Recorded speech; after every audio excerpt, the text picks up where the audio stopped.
অনেক তপস্যা করে এসেছিলেন। এই গঙ্গাকে এনেছিলেন সগর বংশের রাজা। যখন ভগীরথ সামনে সামনে যাচ্ছিলেন, গঙ্গা পিছু পিছু যাচ্ছিল, হঠাৎ করে ভগীরথ দেখতে পেয়েছিল গঙ্গা তার পিছু নেই, অন্য দিকে চলে যায়। তখন সে অভিশাপ দিয়েছিল, আমি কঠোর তপস্যা করে গঙ্গা তোমাকে পৃথিবীতে এনেছি আমার পূর্বপুরুষকে উদ্ধার করার জন্য। তুমি কথা দিয়েছো আমার সঙ্গে যাবে, কিন্তু আমার সঙ্গ ছেড়ে দিয়ে অন্যদিকে চলে যাচ্ছ। আমি তোমাকে অভিশাপ দিলাম, তোমাকে কোনোদিন কেউ গঙ্গা বলে মানবে না, গঙ্গা স্নান হবে না, তুমি কারো পাপ হরণ করতে পারবে না, তোমার শক্তি থাকবে না। এই অভিশপ্ত হয়েছিল ভাগীরথী গঙ্গা। যখন মহাপ্রভু ঢাকা দক্ষিণ শ্রীহট্টম তার পিত্রালয়ে বেড়াতে এসেছিলেন পার্শ্বদগণকে সঙ্গে নিয়ে, যাওয়ার পথে এই সরস্বতী পদ্মা নদীর পার দিয়ে যাচ্ছিলেন। আর সেদিন তিনি ডেকে ডেকে বলেছিলেন, হে নরোত্তম, হে নরোত্তম, হে নরোত্তম। এই তিনবার তিনি নরোত্তম নরোত্তম বলে ডেকেছিলেন ওই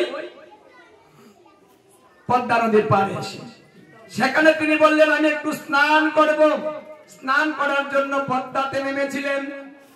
মহাপ্রভু পদ্মাতে নেমে গঙ্গার সঙ্গে সাক্ষাৎ করেছেন। বলছে, এই গঙ্গা, আমি তোর কাছে প্রেমদন রেখে যাই, ওই নরোত্তমকে তুই এই প্রেমদন দিবি। দেখুন মহাপ্রভু স্বয়ং প্রেম দিয়েছেন, গুরুদেব আশীর্বাদ করেছেন যে তোর প্রেম ভক্তি হবে, তুই হবি মহাজন, প্রেম ভক্তির মহাজন হবি। আর দেখুন সেই গুরু বাক্যটা সত্যি হয়েছে। আমার মহাপ্রভু এসে সেই প্রেমদান গঙ্গার কাছে দিয়েছেন। গঙ্গাকে দিয়ে বলছেন, গঙ্গা তুই নরোত্তমকে দিবি। বলছে, হে প্রভু, আমি যদি নরোত্তমকে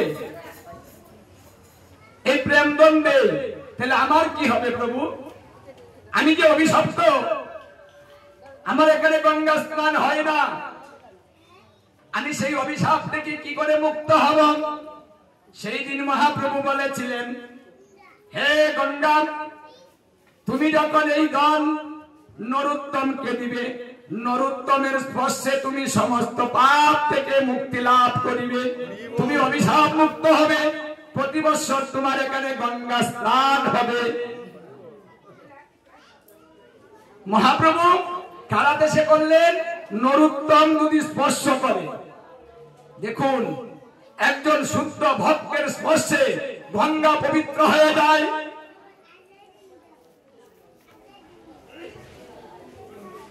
আচ্ছা প্রভু, নরোত্তমকে আমি চিনব কিভাবে? ওখানে তো অনেকেই স্নান করতে আসে, তাহলে ওকে আমি কি করে চিনব? মহাপ্রভু বললেন, গঙ্গা, নরোত্তম যখন তোমার জলে স্নান করতে আসবে, তোমাকে স্পর্শ করার সঙ্গে সঙ্গে তুমি আনন্দে ঢেউ খেলিতে থাকিবে। আনন্দ ঢেউ খেলবে তুমি, একা বাতাস থাকবে না, নিরিবিলি থাকবে, কিন্তু তুমি আনন্দিত হয়ে ঢেউ খেলতে থাকবে। তখনই তুমি বুঝবে যে নরোত্তম এসেছে। সেই গঙ্গা নরোত্তমকে সেই মহাপ্রভুর প্রেম দন দিয়ে নিজে মুক্ত হয়েছিলেন। আজ প্রতি বছর সেখানে গঙ্গা স্নান হয়। প্রেমতলী, ওখানে স্নান করে আসবেন, পাপ দূরীভূত হবে, কৃষ্ণ ভক্তি আর প্রেম দুটাই হয়ে যাবে। কৃপা, মহাপ্রভু এসেছেন বিদায়, এই সহজ কৃপাটা আমাদের কাছে দিয়ে গেলেন। কারণ সবাই গঙ্গা স্নানে যেতে পারবে না, একদিন ভিসা বন্ধ হয়ে যাবে, কি করে যাবেন বৃন্দাবন? আমার মহাপ্রভু ব্যবস্থা করে গেলেন, এখান থেকে তুমি সমস্ত কিছু দর্শন করতে পারবে। তুমি ভাব তত্ত্বে ডুবে যাও, ভাবের করে ডুবো, এখান থেকে বৃন্দাবন দর্শন করতে পারবে, বাস করতে পারবে, এখানে গঙ্গা স্নান করতে পারবে। তাই খিচুড়ি দাম হচ্ছে বৃন্দাবনের সমমাহাত্ম্য। বছরে একবার হলেও যাবেন, কষ্ট করে একটু স্নান করে আসবেন, এক রাত্র জাগরণ করবেন। যদি কোনো তীর্থে নাম যজ্ঞে এক রাত্র কেউ জাগরণ করে, ব্রহ্মাণ্ড পুরাণে ব্রহ্মা বলেছেন, তাহলে সেই ব্যক্তি 432 কোটি বছর পর্যন্ত ভগবত ধামেই থাকতে পারে। দেখুন একটা রাত্রের দাম কত। এই জন্য তীর্থে গিয়ে রাত্র জাগরণ করতে হয়। আর আমরা কি আলসা, তীর্থে গিয়া কষ্ট, হায়রে কষ্ট, গিয়েছিলাম তীর্থে, জীবনেও যাব না, হায়রে কষ্ট, মাগো মা, হাঁটতে হাঁটতে জীবনটা শেষ, মরার গাড়িটা রাগ গয় না, হ্যাঁ কইছি ট্রাক গয়ে দেও, দিল না, হ্যাঁ কষ্ট সহ্য হয় না, ওখানে লেপটুসক নেই, কেউ বিছনা করে দেয় না, বালির মধ্যে বসে থেকে এত কষ্ট করে কি হয়? কি মানে আমরা কষ্ট করতে চাই না, রাত্র জাগরণ করবো না, গিয়ে কোনো মতে বিছনাটা পেতে বাড়ি থেকে চাদর নে, কম্বল নে, ওইখানে শোয়া যাবে নি, মানে শোয়ার ব্যবস্থা বাড়ি থেকে করে নিয়ে যাওয়া হয়। জাগরণ করবেন কি করে? চিন্তাই তো ভালো না। তাহলে এক রাত্র জাগরণ করলে 432 কোটি বছর ভগবান আপনাকে দিবেন। তাহলে আমরা কত আলসা যে একটা রাত্র জাগরণ করে 432 কোটি বছর নিতে চাই না।